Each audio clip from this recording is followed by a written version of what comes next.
larger numbers, including Jehovah's Witnesses and German émigrés who returned home.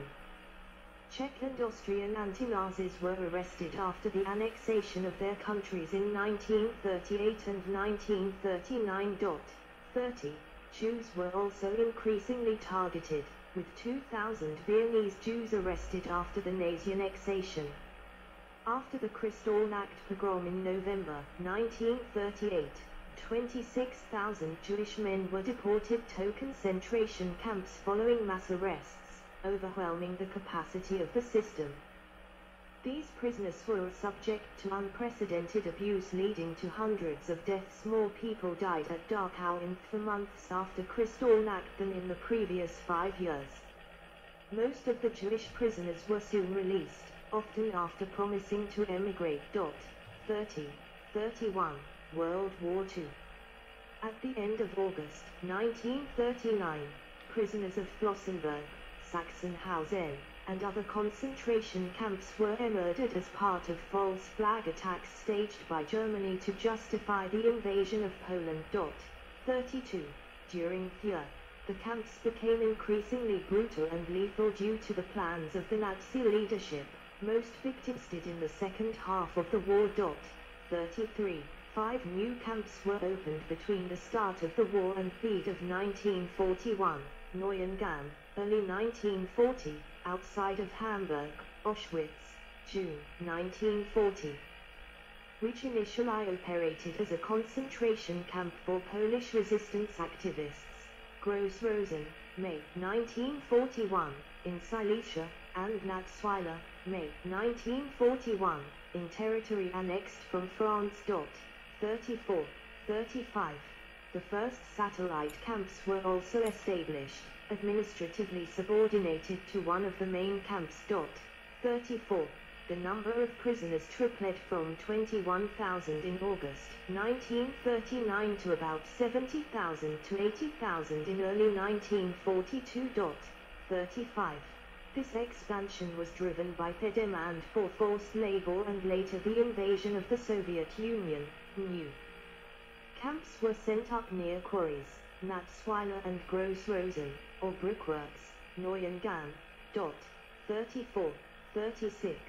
Concentration camp prisoners at a Messerschmitt AG aircraft factory, probably 1943. In April 1941, the High Command of the SS ordered the murder of ill and exhausted prisoners who could no longer work, especially those deemed racially inferior.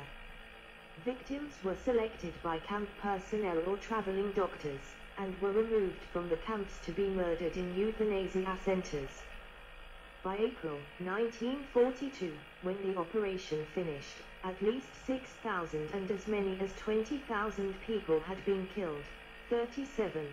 38. The first act of systematic killing in the camp system. 39.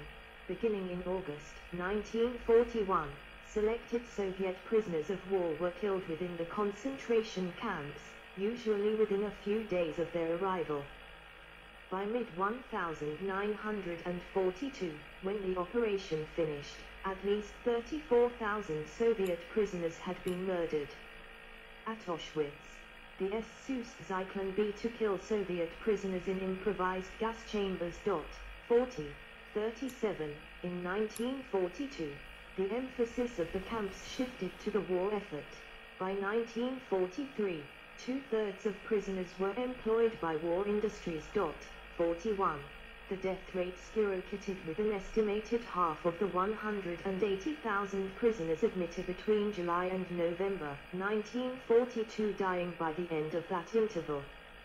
Orders to reduce deaths in order to spare inmate productivity had little effect in practice. 42. 43.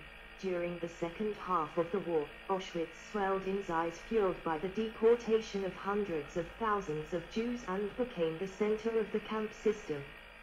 It was the deadliest concentration camp, and Jews sent their face to virtual death sentence even if they were not immediately killed, as most were. In August 1943, 74,000 of 224,000 registered prisoners in all SS concentration camps were in Auschwitz. 44. In 1943 and early 1944, additional concentration camps Riga in Latvia, Kovno in Lithuania, Vavara in Estonia, and Krakow Plaza in Poland were converted from ghettos or labor camps. These camps were populated almost entirely by Jewish prisoners. 45, 46. Along with the new main camps, many satellite camps were set up to more effectively leverage prisoner labor for the war effort. 47. Organization. Fence at Flossenburg. Expensive security measures distinguished the concentration camps from other Nazi detention facilities. 48. Beginning in the mid-1930s, the camps were organized according to the following structure: Commandant /Adjutant, Political Department, Protective Custody Camp, Administration, Camp Doctor and Guard Command. 49. In November 1940, the IKL came under control of the SS Main Command Office, and the Reich Security Main Office, RSHA, took on the responsibility of detaining and releasing concentration camp prisoners. 50. In 1942, the IKL was subordinated to the SS Main Economic and Administrative Office, SSWVHA, to improve the camp's integration into the Wehrkanome. 51. Despite changes in the structure, the IKL remained directly responsible to Himmler. 50. The camps under the IKL were guarded by members of the SS Totenkopfverband, Death's Head. The guards were housed in barracks adjacent to the camp, and their duties were to guard the perimeter of the camp as well as work details. They were officially forbidden from entering the camps, although this rule was not followed. 52. Towards the end of the 1930s, the SS Totenkopfverband expanded its operations and set up military units, which followed the Einsatzgruppen death squads and massacred Polish Jews as well as Soviet prisoners of war. 53. Older General SS personnel, and those wounded or disabled, replaced those assigned to combat duties. 54. As the war progressed, a more diverse group was recruited to guard the expanding camp system, including female guards, who were not part of the SS. During the second half of the war, Army and Air Force personnel were recruited, making up as many as 52% of guards by January 1945. The manpower shortage was reduced by relying on guard dogs and delegating some duties to prisoners. 55. Corruption was widespread. 56. Most of the camp SS leadership was middle class and came from the war youth generation, who were hard hit by the economic crisis and feared decline in status. Most had joined the Nazi movement by September 1931 and were offered full-time employment in 1933. 57. SS leaders typically lived with their wives and children near the camps where they worked, often engaging prisoners for domestic labor. 58. Perpetration by this leadership was based on their tight social bonds, a perceived common sense that the aims of the system were good, as well as the opportunity for material gain. 59. Prisoners. Before World War II, most prisoners in the concentration camps were Germans. 50. After the expansion of Nazi Germany, people from countries occupied by the Wehrmacht were targeted and detained in concentration camps. 60. 50. In Western Europe, arrests focused on resistance fighters and saboteurs, but in Eastern Europe arrests included mass roundups aimed at the implementation of Nazi population policy and forced recruitment of workers.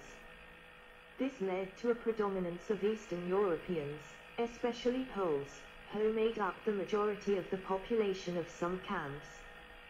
By the end of the war, only 5 to 10% of the camp population was Germans from Germany or Austria. 50. More than 100,000 Soviet prisoners of war and smaller groups from other nationalities were transferred to the concentration camps in direct violation of the Geneva Convention. 61. Disheveled men standing against a wall. New prisoners who survived a week-long trip in open boxcars awaiting disinfection at Mauthausen. Prisoners lined up for roll call at Sachsenhausen. 1941. Most Jews who were persecuted and killed during the Holocaust were never prisoners in concentration camps. 50. Significant numbers of Jews were imprisoned beginning in November 1938 because of Kristallnacht, after which they were always overrepresented as prisoners. 62. During the height of the Holocaust from 1941 to 1943, the Jewish population of the concentration camps was low. 31. Extermination camps for the mass murder of Jews. Kulmhof, Belzec, Sobibor, and Treblinka were set up outside the concentration camp system. 63. 64. The existing IKEA camps Auschwitz and Majdanek gained additional function as extermination camps. 44. 65. After mid-1943, some forced labor camps for Jews and some Nazi ghettos were converted into concentration camps. 31. Other Jews entered the concentration camp system after being deported to Auschwitz. 66. Despite many deaths, as many as 200,000 Jews survived the war inside the camp system. 31. Conditions. Inside a barracks at Kaufering 4, a sub-camp of Dachau, after liberation conditions worsened after the outbreak of war due to reduction in food, worsening housing, and increase in work. Deaths from disease and malnutrition increased, outpacing other causes of death. However, the food provided was usually sufficient to sustain life. 50. Life in the camps has often been depicted as a Darwinian struggle for survival, although some mutual aid existed.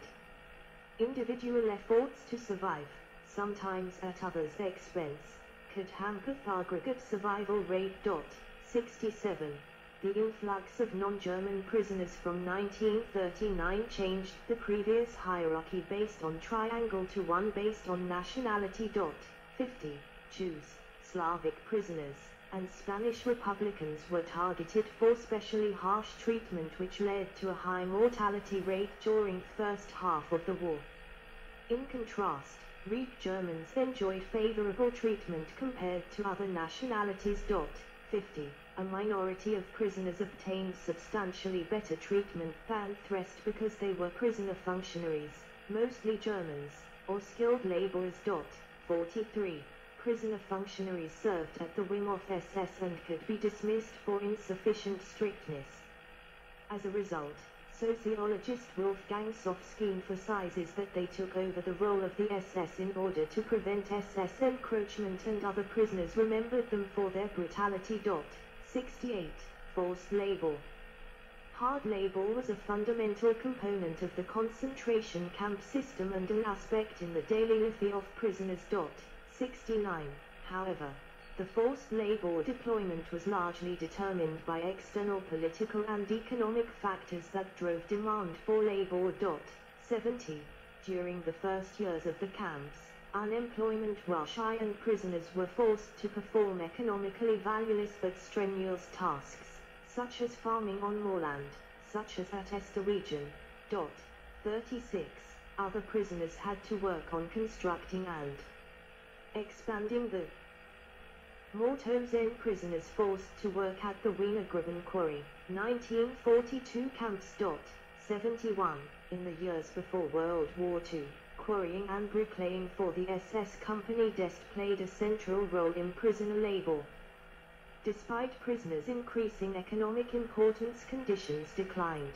Prisoners were seen as expendable, so each influx of prisoners was followed by increasing death rate.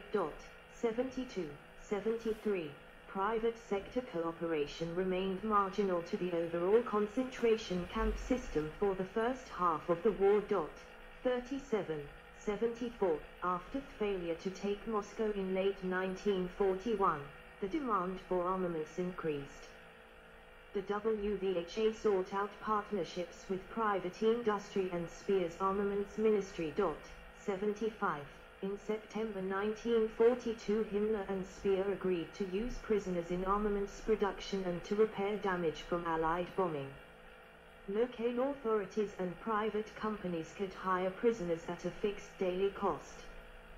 This decision paved the way for the establishment of many subcamps located near workplaces. 75, 76. More workers were obtained through transfers from prisons and forced labor programs, causing the prisoner population to double twice by mid-1944. 75. Subcamps where prisoners did construction work had